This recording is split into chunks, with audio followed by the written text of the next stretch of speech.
So, I made a mistake. In our video about the legendary, lovely saga that is Marvel vs. Capcom and its aesthetic, its feeling, I called Morrigan Aensland from Darkstalkers the Vampire Queen Morrigan Aensland, and so many of you let me know that this was, in fact, incorrect. And you know what? You were absolutely right. And the funny thing is, I kind of already knew that she was not a vampire, but somehow I still said it. So let's talk about it for a hot minute with citations. This is going to be completely proportional to the mistake. Let's talk about Morrigan. This is Beatviews. Let's get onto it. Morrigan Aensland is a succubus, not a vampire. A succubus. And that distinction is not just pedantic nerd shit, though it's also that, and we will get there. This distinction is actually the entire point of her character design, a deliberate creative decision made during development, and represents a fascinating moment in gaming history, when Western and Japanese game design philosophies collided in an arcade in 1994. Here's what happened. During the development of the first Darkstalkers game, Capcom's producer Alex Jimenez, working at Capcom USA, suggested changing Morrigan from her original concept as a female vampire to a succubus. His reasoning? The game already had a vampire. When Jimenez suggested the succubus change, the Japanese development staff reportedly didn't know what a succubus was. According to official Capcom documentation, Jimenez had to explain the mythology. And once he did, they, quote, became excited about the change. This is crucial. Succubi were not a common concept in Japanese popular media in 1994. And yes, succubi is the plural of succubus, the same with colossus and colossi. The more you know. What Capcom created in response was something unprecedented, a succubus dressed in a vampire's clothing. And that created the decision that collision of Western mythology and Japanese game design would echo through gaming culture for 30 years. So, let's unpack exactly what that means, starting from the very beginning.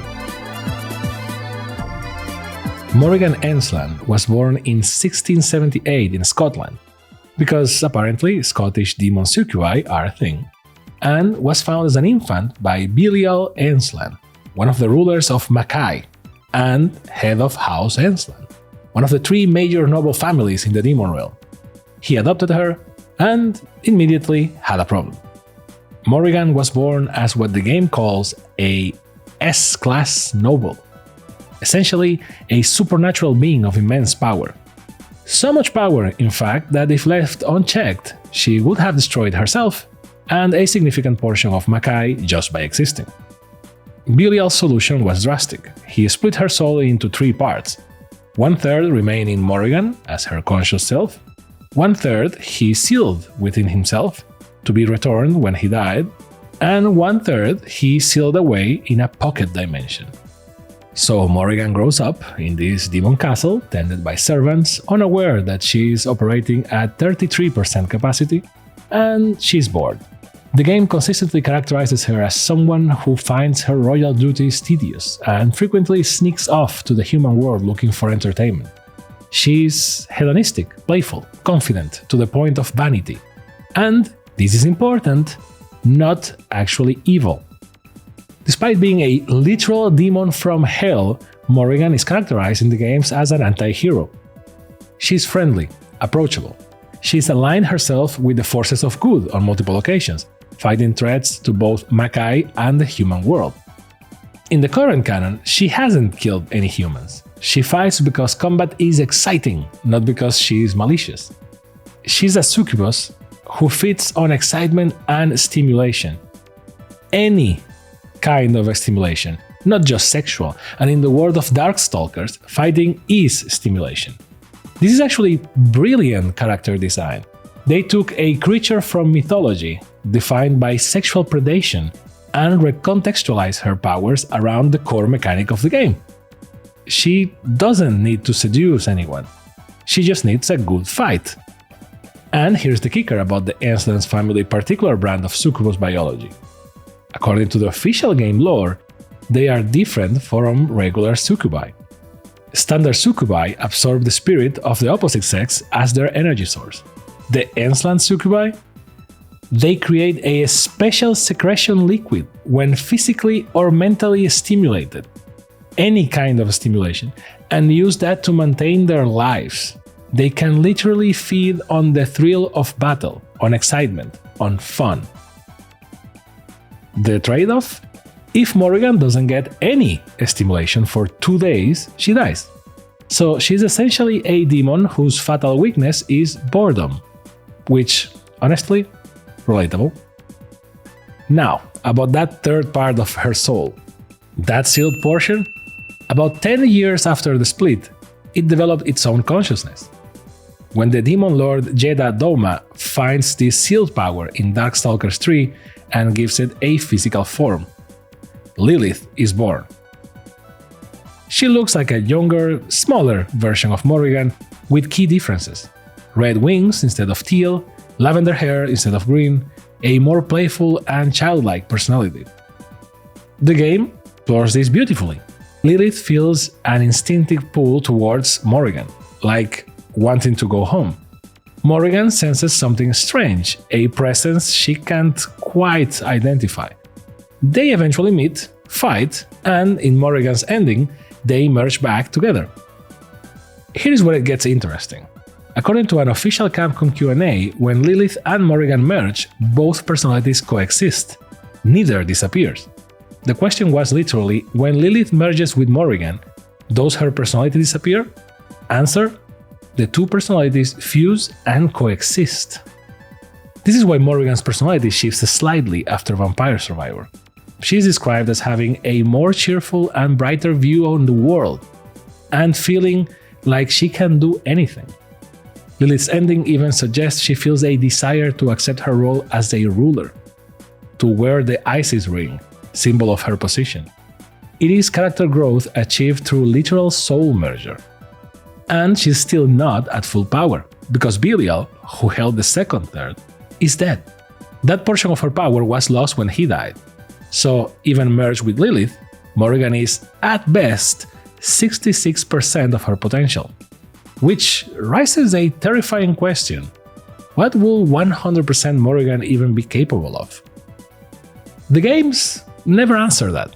But understanding who Morrigan is, a bored aristocrat demon operating at 2/3 capacity who literally feeds on having a good time, is crucial to understanding why she works as a character.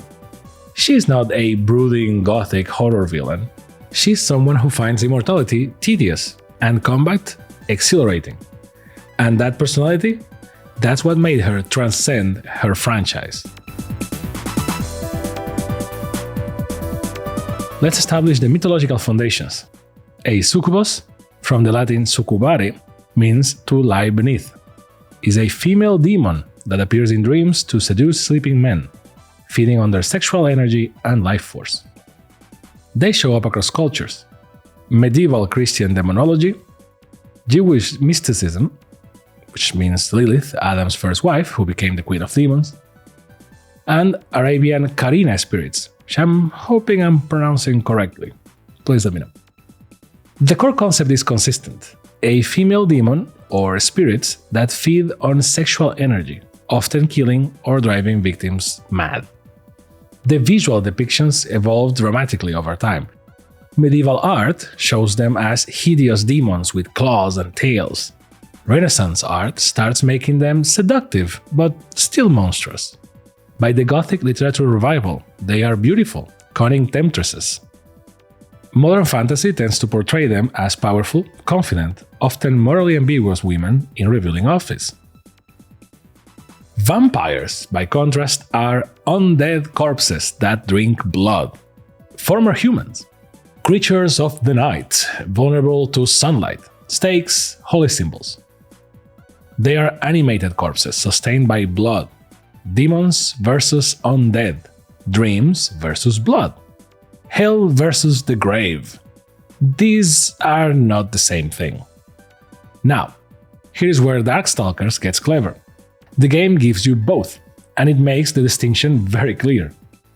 Meet Dmitry Maximov, the white-haired aristocrat blood drinker who lives in a Romanian castle called Zelzaraik that only appears during full moons. He sleeps in a coffin. He drinks blood.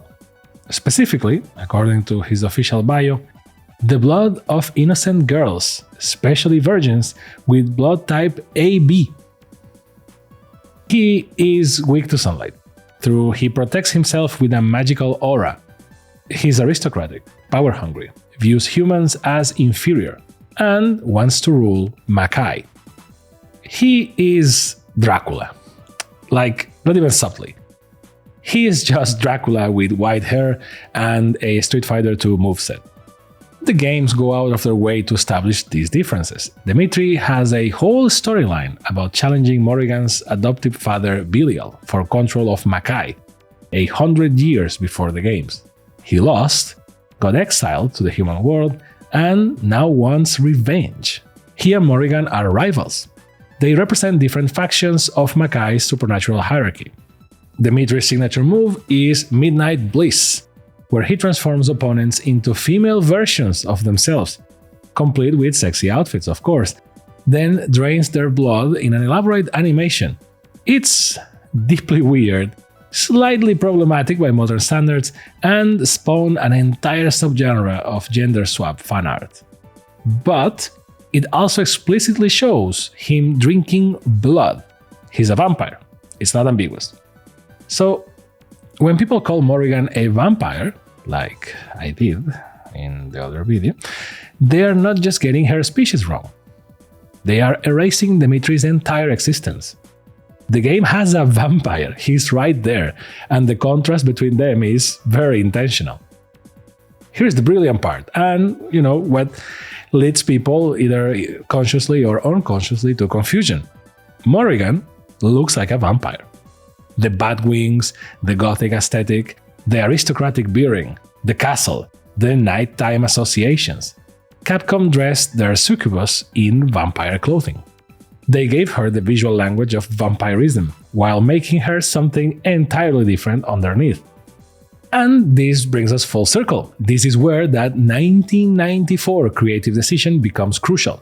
In Japanese popular media at the time, succubi were not widespread. Vampires? Everywhere. Castlevania, Vampire Hunter D, dozens of manga and anime. But succubi? Rare. Morrigan introduced the archetype to Japanese pop culture using a visual vocabulary people already understood. The design template she established, bat wings, gothic aesthetic, sexy but dangerous energy, the combination of vampire and demon motifs, became the standard for how succubi will be depicted in Japanese games, anime, and manga going forward. Look at the succubus in Castlevania Symphony of the Night, released 3 years after Darkstalkers.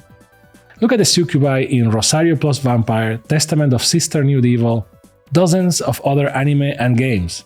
The through line from Morrigan is undeniable. Kim Hyung-tae, my apologies, the founder of Shift Up and creator of Goddess of Victory Nike, explicitly stated that Morrigan's design, specifically her tights, fundamentally influenced his entire approach to character design. She is cited as a formative influence by dozens of character designers and artists. This is why the distinction matters. Morrigan introduced an entire mythological archetype to Japanese pop culture. If she had just been another vampire, another Dracula's daughter or Carmilla knockoff or something, she had have been one of dozens. As a succubus wearing vampire clothes, she was something new, something that didn't exist before. And that innovation rippled outwards for 30 years. And to understand why Morrigan matters, we need to talk about Darkstalkers itself, a franchise that, by most measures, has been dead for 28 years, and yet refuses to actually die. The original Darkstalkers, the Night Warriors, hit arcades in July 1994, running on Capcom's CPS-2 hardware. It was gorgeous, over 15,000 frames of hand-drawn animation. The first Capcom fighting game to use 16-bit color sprites. Character designs by Bengals that somehow balance horror and sex appeal and dark comedy. It introduced mechanics that will become standard in fighting games. Air blocking, chain combos, EX moves. The concept was simple. What if we made a fighting game, but instead of martial artists, everyone was a movie monster? You've got your vampire, that's Dimitri, as you remember, your werewolf, John Talbane, Frankenstein's monster, Victor, a mummy, a gillman, a yeti, a zombie rock star with a chainsaw for an arm, and yes, a succubus and a cat girl, because this is still Capcom, and they have a brand to maintain. And it worked. Critics loved it. It looked incredible. The animation was fluid, expressive, in a way that fighting games hadn't been. Each character had personality baked into every frame. Lord Raptor's guitar riffs, Felicia's playful energy, Morrigan's confident, almost lazy grace. It also didn't sell very well. Darkstalkers had the misfortune of releasing in the mid-90s fighting game glut, right when the industry was pivoting hard towards 3D. Street Fighter and Mortal Kombat were the kings. Everything else was fighting for scraps. Darkstalkers found an audience, a passionate cult following, but never achieved mainstream success. 2 sequels followed: Night Warriors, Darkstalkers Revenge in 1995, and Vampire Savior, Darkstalkers 3 in the West in 1997. And then? Nothing. No new Darkstalkers game for 28 years. Just ports, re-releases, collections. In 2013, Capcom released Darkstalkers Resurrection, an HD remaster of 2 of the games with rollback netcode and online play. They positioned it as a test. If this sold well, they could consider making a new game. You gotta love when companies put all the weight on us, the players. If you buy this, maybe we can do another one. Otherwise, not our fault, we tried. And as you can imagine, it didn't sell well.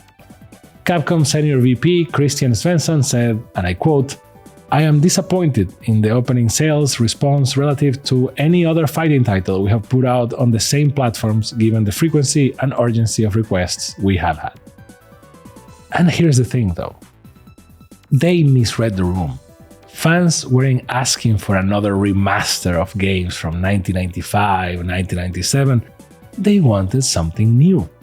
Capcom had been re-releasing the same games for nearly 2 decades at that point. The novelty had worn off, and yet they used Resurrection's poor sales as a justification to keep the franchise dormant. Plot twist, we now know that a new Darkstalkers game was actually in development around 2010-2011. Street Fighter VI director Takayuki Nakayama revealed in 2024 that he had returned to Capcom specifically to work on fighting games, not Street Fighter, complete with a bat emoji. The project was cancelled early, likely before Resurrection even released. The team was reformed into a mobile game unit. So the test was rigged from the start. They had already decided not to make a new game, then blamed fans when the remaster, which nobody asked for, didn't sell. The most recent release was Capcom Fighting Collection in 2022, which included all 5 arcade Darkstalker games. The series is dormant. Not dead.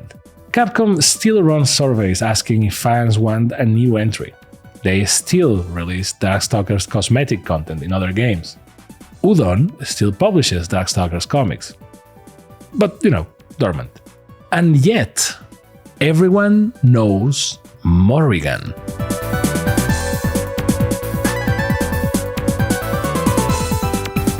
We need to talk about why Morrigan looks the way she does, because the visual design is where mythology, sex appeal, and 30 years of cultural impact all converge. Morrigan's design was a collaborative effort. Akira Akiman Yasuda oversaw the development and designed the initial standing pose and basic animations. Hiroshi Shibata finalized her appearance.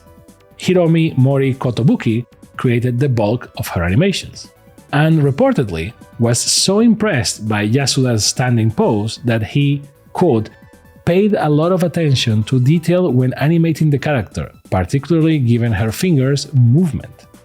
And Bengus, the freelance illustrator, designed her character portraits and added those iconic bags under her eyes for a gothic aesthetic. The green hair, the bat wings, 2 large ones on the lower back and 2 smaller ones on the sides of her head, the black leotard with the heart-shaped cutout, the white feather trim, the purple bat pattern tights, every element was intentional. Story planner Haruo Murata said, "She did a great job playing out the seductive succubus role." Alex Jimenez, who suggested making her a succubus, explicitly designed her as the game's sex symbol character to contrast with Felicia, who was meant to be cute. There's a running joke in the fighting game community that Morrigan used the same exact 2D sprite and animation set from her 1994 debut all the way until Tatsunoko vs. Capcom in 2008. 14 years, same sprite. Through Marvel vs. Capcom, Capcom vs. SNK vs. all of it, the sprite was so good, so expressive, so perfectly animated that Capcom just kept using it. By Capcom vs. SNK, it had become a problem. They added black outlines to her sprite to help her fit with the game's art style. And she just looked out of place. Too detailed, too fluid, too 1994. But they kept using her because she was popular. And when you got a cash cow, you don't question where the milk comes from. The 2008 3D model redesign in Tatsunoko vs. Capcom was controversial, specifically because fans had spent 14 years with that sprite. It was the definitive Morrigan. Changing it felt wrong, even though objectively the 3D model looked great and gave her more expressive animations. The Marvel vs. Capcom 3 model refined it further, but some fans still prefer the original sprite, and as we talked in the other video, a lot of people didn't like the 3D transition in Marvel vs. Capcom, so... Now, we need to address the elephant in the room. Morrigan is explicitly designed to be sexy. This isn't subtext. She's been on basically every hottest video game character list published in the last 25 years. You can tell it was different types. The design is intentionally, deliberately sexual. And it worked. Morrigan became one of the most cosplayed video game characters of all time. Fan artists have created thousands, probably tens of thousands, of artworks of her. She has appeared in countless doujinshi. Multiple academic papers have analyzed her as an example of sexualized demon iconography in modern media. Here's the thing though, Morrigan's design has aged surprisingly well compared to other sexy fighting game women from the 90s. Part of that is the gothic aesthetic. It's more fashion-forward than just woman in bikini. Part of this is the character's personality. She's confident, playful, powerful in her own right. She is not sexualized by the games. She is sexual on her own terms, which is a subtle but important distinction. Compare her to, say, Mai Shiranui from Fatal Fury, who is constantly jiggling and whose design is built around exploiting physics engines. Or some of the more egregious designs from Dead or Alive. Morrigan reads as a character who happens to be sexy rather than a sexy character who happens to exist. Again, subtle distinction, but it matters. The discourse around her is complicated. Some fans argue she's an empowering representation of female sexuality and demonic confidence. Others point out she's literally designed by men to be a sex symbol for a male audience. Both things can be true at the same time. She can be a character women enjoy cosplaying and identifying with, and a character whose design serves the male gaze. These aren't mutually exclusive things. What's interesting is that in 2025, Capcom still uses her constantly. She's still the face of Darkstalkers, She appears in crossovers and marketing. Her design hasn't been significantly altered or updated for modern sensibilities, because it doesn't really need to be. She's a succubus. Being sexy is literally part of the job description. And 30 years on, the design still works. The gothic aesthetic gives it longevity, the animation quality gives it appeal, and the personality behind the design gives it substance. All of it together? That's why she endured. And this wasn't an accident. According to Darkstalkers story planner Haruo Murata, Morrigan was intended to be the female figurehead for the series, similar to how Chun-Li represents Street Fighter II. Lead designer Akira Yasuda later said he was pleased with her design because it provided Capcom with a character they could use again and again in other titles. She was designed for crossover success from day one. And this is where things get even more fascinating. Morrigan Aensland has appeared in over 40 games outside of the main Darkstalkers series. 40! More than any other Darkstalkers character. More appearances outside her home series than the number of actual Darkstalkers games to exist. By far. She's been in every Marvel vs. Capcom game, multiple SNK crossovers, Tatsunoko vs. Capcom, Project X Zone, Namco Cross Capcom or Namco X Capcom, puzzle games, card games, RPGs. She had her own dedicated mobile game called Osampo Morrigan, or Morrigan Taking a Walk, which is just about her wandering about, She was designed for this, built from the ground up to be Capcom's crossover representative, and it worked spectacularly. In Ultimate Marvel vs. Capcom 3, Morrigan became the single most dominant character in competitive play, or at least until you guys correct me again in the comments. The infamous Morridoom team, Morrigan on point with Dr. Doom's hidden missiles assist, swept every major tournament for over a year. The strategy was simple but devastating. Activate her Astral Vision Super to create a duplicate that mirrors all your moves, then use flight cancels to spam Soul Fists from every angle while Doom missiles cover your approach. When executed correctly, it was borderline impenetrable. But competitive viability isn't why Morrigan endured. Lots of top-tier fighting game characters fade into obscurity when their game dies. Morrigan didn't, and that's because somewhere between 1994 and now, she became something more than a character. She became an icon. And that's Morrigan Aensland. Succubus, S-class noble of House Aensland, heir to Makai, crossover icon, competitive legend, gothic demon who just wants to have a good time and maybe shirk her loyal responsibilities. This is what it looks like when a character transcends their source material. Morrigan outlived her franchise, defined an archetype, dominated competitive play, inspired designers across industries, and maintained devoted community support for 3 decades. She went from fighting game succubus to one of gaming's most recognizable icons. And she did it while her home franchise remained dormant. Guys and girls, I am sorry I called her a vampire. I have learned my lesson. I have done the research. I have consulted the lore. I have read academic papers about succubus iconography in postmodern media. I have analyzed her frame data. I have corrected the mistake. And honestly, I understand her a little better now. The care that went into her design, the creative decisions that made her special, the reason she endured when so many characters faded away.